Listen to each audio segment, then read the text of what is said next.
Hello, I'm David Chaston with 989, brought to you by interest.co.nz. As we get everything you need to know in 90 seconds at 9 o'clock. With news, there is a deal between the US and Iran, finally finalised.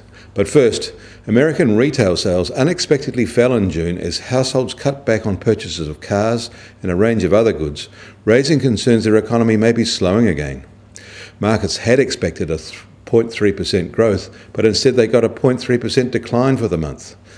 Perhaps reflecting this, small business optimism fell as well in a survey out overnight. In Australia, the slowdown in China and other concerns about global growth have failed to dent business confidence there, according to the NAB survey for June. It shows a solid pickup in both sentiment and conditions, one that is broad-based across most industry groups.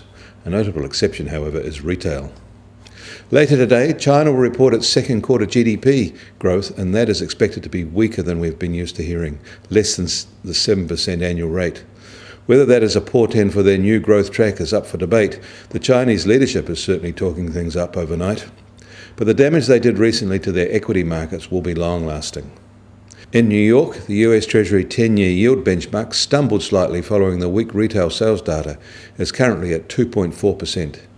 All markets are, however, inching higher. The US benchmark price is now just above $53 a barrel, and the Brent crude is just above $58 a barrel. The long-awaited US-Iran deal was agreed overnight to general applause, except in the US Congress and Israel. Confirmation by the US may be a stormy affair. Sudden output increases flooding markets also seems less likely. The gold price is down again, now at $1,154 an ounce as general risk levels fade. The US dollar took a small hit from the retail data in the US, where it range-bound against all other pairs.